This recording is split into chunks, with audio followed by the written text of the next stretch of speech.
नमस्कार. माधुरी मोटिवेशनल चॅनलमध्ये तुमचं स्वागत आहे. आजच्या कथेचे नाव आहे ती असं काही करू शकते. श्रोते हो, कथा संपूर्ण ऐका आणि एक लाईक नक्की करा. सबस्क्राईब करायला विसरू नका. घरात प्रवेश करता संयोगिताने आनंदाने घरच्यांना हाक मारली. आई, दादा, बघा मी तुम्हाला भेटायला कोणाला आणले आहे. अरे, कोण आहे ज्याच्यामुळे माझी बहीण एवढी आनंदी दिसते? भाऊ संग्राम पत्नीसह खोलीतून बाहेर पडत म्हणाला. एव्हा आईसुद्धा ड्रॉइंग रूममध्ये आली होती. आई, हे मेजर पुरंदरे आहेत. त्यांची पोस्टिंग सध्या पुण्यात आहे. संयोगिताने तिच्यासोबत आलेल्या आकर्षक व्यक्तिमत्वाच्या उंच व्यक्तीशी आनंदाने सर्वांची ओळख करून दिली. मेजर प्रताप यांनी नमस्ते म्हणत सर्वांना शुभेच्छा दिल्या. चहा नाश्ता दरम्यान मेजर प्रतापने सांगितले की तो नागपूर येथील कर्नालचा रहिवासी आहे आणि तो त्याच्या पालकांचा एकुलता एक मुलगा आहे. तो खानदानी कुटुंबातील असून अजूनही अविवाहित आहे. चहा नाश्ता झाल्यानंतर मेजर प्रताप संयोगिताकडे वळून म्हणाला, ठीक आहे संयोगिता, मी आत्ता निघतो, उद्या भेटू. बोलत बोलत संयोगिता मेजर प्रतापला हो म्हणत बाहेर सोडायला गेली. निघताना मेजर प्रताप संयोगिताला म्हणाला, मी 2-4 दिवसात तुझी माझ्या आईवडिलांशी ओळख करून देण्याचा प्रयत्न करेन. असे म्हणत मेजर प्रताप आपल्या गाडीत बसला. संयोगिता आत आल्यावर तिला तिची आई, भाऊ आणि वहिनी सगळे तिच्याकडे रागाने बघत असलेले दिसले. हे मेजर प्रताप कोण होते आणि त्यांची ओळख करून देण्यात काय अर्थ होता? वहिनी उपहासात्मक स्वरात म्हणाली, आई, ते सैन्यात अधिकारी आहेत. तो माझ्यापेक्षा 10 वर्षांनी मोठा आहे. म्हणूनच मी तुला भेटायला आणले आहे. एका दमात सगळं सांगून संयोगिता तिच्या खोलीत गेली. हे ऐकून घरातील तिन्ही सदस्यांना आश्चर्य वाटले. सगळे आश्चर्याने एकमेकांकडे पाहू लागले. संयोगिता असे काही करू शकते यावर त्या लोकांचा विश्वास बसत नव्हता. ही मुलगी वेडी झाली आहे. आत्ता जर तिने या वयात लग्न केले आणि तेही वेगळ्या जातीतील मुलाशी, तर समाजातील आपला चेहरा आपण हरवून बसू. संयोगिताची आई डोकं धरून म्हणाली. तेव्हा संयोगिताचा भाऊ म्हणाला, या मुलीला बाहेर येऊ द्या, मग मी तिच्याशी बोलेन. तेवढा संयोगिताच्या वहिनीचाही आवाज चढला.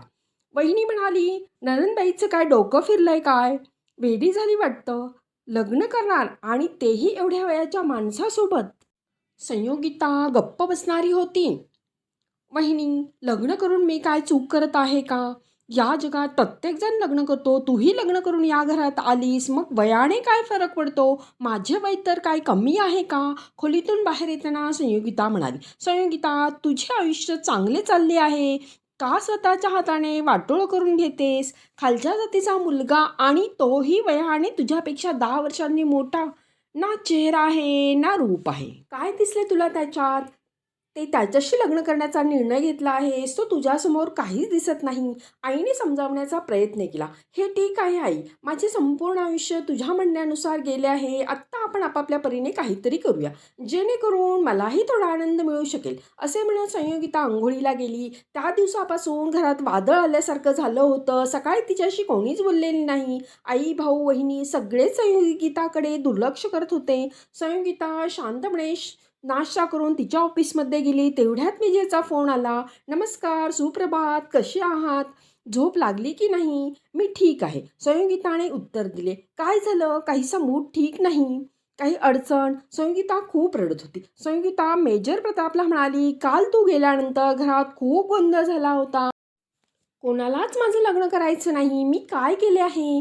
ती उदास स्वरात बोलली. ठीक आहे, उदास होऊ नकोस. हे सर्व आपण नंतर सोडू. उद्या आई बाबा त्यांच्या लाडक्या सुनीला भेटायला येणार आहेत. तयार राहा. मेजर प्रताप उत्साहाने म्हणाले. हे ऐकून संयोगिता दचकली आणि तिने अश्रू पुसत म्हणाली, उद्या मी सर्व काही कसे करू शकणार? काय करायचे संयोगिता? आई बाबांच्या भेटीची एवढी काळजी तुला का आहे? तयारी कर आणि उद्या सकाळी 11 वाजता हॉटेल ताजला पोहोच. मी तुला तेथे भेटेन. होय, ते सर्व ठीक आहे, पण मला खूप चिंता वाटते. संयोगिता जरा घाबरत म्हणाली. अहो, घाबरण्यासारखं काय आहे? माझे आईवडील खूप साधे आहेत. ते खूप दिवसापासून आपल्या सुनेसाठी तळमळत होते. फक्त मी लग्नासाठी तयार नव्हतो. जर त्यांना जमलं तर ते आजही तुझ्याशी लग्न करून तुला घरी घेऊन जातील. ठीक आहे, उद्या भेटू. आणि मेजरने फोन डिस्कनेक्ट केला. संध्याकाळी ऑफिसमधून घरी आल्यावर संयोगिता कॉफीचा मग घेऊन बाल्कनीत उभी राहिली. 6 महिन्यांपूर्वी मेजरशी झालेल्या पहिल्या भेटीतच तिने त्याचे मन जिंकले होते. शुद्धीवर येताच घरच्या जबाबदाऱ्या पार पडताना ती स्वतःचा विचार करायला विसरली. फक्त आई, भाऊ, वहिनी, पुतणे ही माणसे तिचे जग जग झाले होते. या लोकांच्या सुखासाठी संयोगिताने स्वतःच्या सुखाचा कधी विचारच केला नाही. मात्र गेल्या काही दिवसापासून तिच्या घरच्यांच्या वागण्याने आणि काही गोष्टी ऐकून तिचे मन खूप दुखावले होते. तिला तिच्या लक्षात आले की घरातले सगळे आपापल्या कामात व्यस्त आहेत. प्रत्येकाला फक्त तिच्या पैशाची चिंता असते आणि तिची नाही. एकदा संयोगिताला खूप राग आला जेव्हा तिची मावशी तिच्या लग्नाबद्दल तिच्या आईशी बोलत होती. तेव्हा आई म्हणाली, संयोगिताचं लग्न झालं तर आमचे जगणेच कठीण होईल. संग्रामला तिच्या भावाला नोकरी नाही. तो सारखा नोकरी धरतो आणि सोडून देत राहतो. लग्नानंतर सासरचे लोक तिला आईवडिलांची मदत करू देणार नाहीत. आईचे म्हणणे ऐकून संयोगिताच्या पायाखालची तर जमीनच सरकते. आठवड्याभराच्या गंभीर विचार मंथनानंतर संयोगिता एका निष्कर्षापर्यंत पोहोचली होती. काही दिवसांपूर्वी ऑफिसला जाताना तिची बालपणीची मैत्रीण निधी ट्रेनमध्ये भेटली. संयोगिताची कहाणी ऐकून रागाने बोलली, तू अजूनही त्या सर्वांना झेलत आहेस. काका असताना तू त्यांची कमावती मुलगी होतीस आणि काका गेल्यानंतर सगळ्यांसाठी तू सोन्याची अंडी देणारी कमावती कोंबडी झाली आहेस. लग्न करून तुझ्या घरच्यांना ही कोंबडी गमवायची नाहीये. आत्ता मी तुझे ऐकणार नाही. माझ्यासोबत चल असे सांगून ती तिला तिच्या एका ओळखीच्या व्यक्तीच्या मॅरेज ब्युरोमध्ये घेऊन गेली आणि तिथे लग्नासाठी नोंदणी करून घेतली. अवघ्या 1 महिन्यानंतर संयोगिताला मॅरेज ब्युरोकडून फोन आला आणि मग ती मेजर प्रतापला भेटली. पहिल्या भेटीतच तो तिला आवडला होता. कोणताही आडपडदा न ठेवता त्यांनी संयोगिताला सांगितले की 42 वर्षाचा असूनही तो केवळ कामात व्यस्त असल्यामुळे अविवाहित होता आणि त्याला त्याच्या पोस्टिंगवर त्याच्या कुटुंबाला सोबत नेण्यास मनाई करण्यात आली होती. फार कमी रजा मिळत होती. कोणत्याही मुलीशी लग्न करून तिला त्याच्या आईवडिलांचा सांभाळ करण्यासाठी सासरी सोडणे त्याला पसंत नव्हते. आत्ता त्याची पोस्टिंग पुण्यात असून तो त्यांच्या कुटुंबाला सोबत घेऊन जाऊ शकतो. त्यामुळेच तो आत्ता लग्नासाठी तयार झाला आहे. संयोगिताबद्दल सर्व काही ऐकल्यानंतर तो म्हणाला, संयोगिताजी, मी तुम्हाला जितके ओळखले आणि समजून घेतले, तुमच्यासारख्या जबाबदार मुलीशी लग्न कोणाला करायचं नाही. तुला आमच्या घरी आल्याने मी आणि माझे आईवडील स्वतःला धन्य समजू. तुमच्यासारखी मुलगी खूप भाग्यवान लोकांनाच मिळते. म्हणूनच मी स्वतःला खूप भाग्यवान समजतो की त्या मुलांपैकी मी एकटाच आहे. जर तुम्ही मला परवानगी दिली तर तुमचा जीवनसाथी होऊ शकतो. मेजर प्रतापला भेटल्यानंतर संयोगिताला दिलासा मिळाला. मेजर प्रताप हा खूप चांगला माणूस आहे. हॉटेलमध्ये मेजर प्रतापला भेटल्यानंतर संयोगिताने तिथूनच निशाला त्यांच्याबद्दल सांगितले. तर ती आनंदाने म्हणाली, संयोगिता, आत्ता उशीर करू नकोस. मेजर प्रताप तुझ्यापेक्षा 10 वर्षांनी मोठा असला तरी, जात आणि संस्कृती वेगळी असली तरी फरक पडत नाही. तुम्ही दोघेही हुशार आहात. सर्वस्वाचा त्याग करून तुम्ही सर्व काही तुमच्या कुटुंबावर खर्च करूनही ते तुमचे जिवलग बनू शकत नाहीत. ते फक्त त्यांचा स्वार्थ बघत आहेत. तुमच्या सुखदुःखाशी त्यांना काहीही देणं घेणं नाही. त्यांना काहीही फरक पडत नाही. म्हणूनच तुम्ही लग्न करा, स्वतःचे कुटुंब उभे करा आणि आनंदाने भरभरून जीवन जगा. मेजर प्रतापसोबतच्या काही भेटीमध्येच तिला आयुष्याच्या जोडीदारासोबत जगण्यातला आनंद समजू लागला होता. स्वतःला आतून बळकट करून आणि लग्नाचा निर्णय घेतल्यानंतरच तिने मेजर प्रतापची तिच्या कुटुंबाशी ओळख करून दिली होती. दुसऱ्या दिवशी सकाळी जेव्हा संयोगिता हैदराबादी मोत्यांचा सेट, आकाशी शिफॉन साडी नेसून घराबाहेर पडली तेव्हा तिची आई आणि वहिनी तिच्याकडे विव्हळलेल्या नजरेने पाहत होत्या. ताज हॉटेल रूम क्रमांक 403च्या बाहेर पोचल्यावर तिने बेलवर हात ठेवताच तिचे हृदय जोरात धडधडत होते. तिच्या आयुष्यातील सर्वात मोठी परीक्षा ती देणार आहे असे तिला वाटत होते. आजपर्यंत संयोगिताने सर्व परीक्षा मोठ्या आनंदाने आणि धैर्याने दिल्या होत्या, पण आज तिला खूप भीती वाटत होती. दरवाजा उघडताच समोर मेजर प्रताप उभा होता. तो तिचा हात धरून तिला आत घेऊन गेला. तिला पाहताच त्याचे आईवडील उभे राहिले. संयोगिताने हात जोडून नमस्कार केला. मेजर प्रतापची आईने तिला मिठी मारली आणि मग बोलली, आम्ही निसर्गाचे खूप आभारी आहोत की त्याने आम्हाला आमच्या सुनेच्या रूपात एवढी एवढी सुंदर मुलगी दिली आहे. इतके दिवस माझे डोळे या दिवसासाठी आसुसलेले होते. बस बेटा, आरामात बस. मेजर प्रतापचे वडील प्रेमाने तिच्या डोक्यावर हात ठेवत म्हणाले. संयोगिता लाजून समोर ठेवलेल्या सोफ्यावर बसली. बेटा, आम्हाला तुला काही विचारायचे नाही. प्रतापने सगळं सांगितलं आहे. आम्हाला तुला फक्त एकदाच भेटायचे होते. आत्ता आम्हाला तुमच्या कुटुंबातील सदस्यांना भेटून लग्नाची तारीख ठरवायची आहे. आम्ही संध्याकाळी तुमच्या घरी येत आहोत, मेजर प्रतापचे वडील म्हणाले. बरं, तुम्हाला योग्य वाटेल तसे, संयोगिता लाजत मान खाली घालून म्हणाली. हलकासा चहा आणि नाश्ता घेऊन ती घरी आली. फ्रेश होऊन चहा पिऊन ती गंभीर आवाजात बोलली.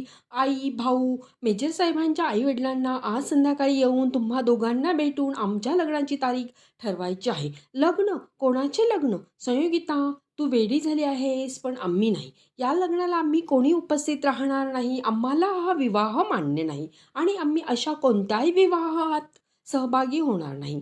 जातीबाह्य लोकांची असे विसंगत विवाह आम्ही होऊ देणार नाही. संयोगिताचा भाऊ संग्रामचा संयम सुटल्यासारखा वाटत होता. पण मी ठरवलंय भाऊ, मी मेजर साहेबांशीच लग्न करेन, आज संयोगिता ठामपणे बोलली. हे ऐकून संग्रामही हळू आवाजात बोलला. वर्षानुवर्षांची माझ्या वडिलांची प्रतिष्ठा मी अशी वाया जाऊ देणार नाही.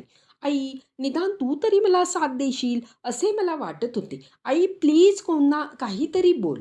गप्प का बसली आहे? शांतपणे बघत असलेल्या आईकडे बघत संयोगिता म्हणाली. आई आधीच नाराज होती, तर ती रागाने म्हणाली, मी काय बोलू जेव्हा मला काही समजत नाही? आई, तुला काय समजत नाही? मी लग्न करत आहे, मी काही चुकीचे करत नाही, संयोगिता जवळजवळ रडण्याच्या स्वरात म्हणाली. तेव्हा आई म्हणाली, लग्न करायची काय गरज आहे? आम्ही सगळे आहोत ना तुझ्यासाठी. वहिनी म्हणते, वय वाढेल तसं तुम्हाला एक एक सुचते. लग्न तेही या वयात. वहिनी, तुझ्यात थोडीशी लाज उरली नाही का? वहिनीनेही तिची लायकी दाखवली होती. का वहिनी, कालपर्यंत तुमच्यासाठी महागडे सूट, साड्या आणि दागिने आणायची, त्यावेळेस तू माझी लाडकी नणंद बहीण आहेस असे सांगताना कधीही कंटाळत नव्हतीस. त्यावेळी तुम्ही सर्व मला तुमच्या मनापासून जपत होता आणि आज जेव्हा मी लग्नासाठी विचारले तेव्हा मी तुमच्यासाठी म्हातारी झाली आहे का? खरं तर तुम्हा तिघांनाही माझे लग्न करायचं नाही, कारण मी तुमच्यासाठी फक्त कमावती कोंबडी आहे. माझ्या कमाईने तुम्ही तुमचे सगळे छंद पूर्ण करत आहात. तुम्ही सर्वजण आपापल्या जगात आनंदी आहात, पण माझ्याबद्दल कधी कोणी विचार केला आहे का?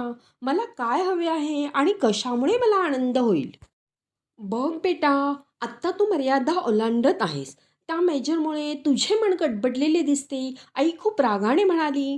नाही आई, नाही. माझे मन तर आधीच गडबडलेले होते. आत्ता ठिकाण्यावर आले आहे. आई, आठवतंय मागच्या महिन्यात जेव्हा मावशी तुझ्याशी माझ्या लग्नाबद्दल बोलली होती, तेव्हा तूच म्हणाली होतीस की मी संयोगिताचे लग्न केले तर आम्ही सर्व कसे जगू? तिच्यामुळे तर आमचे घर चालते आहे.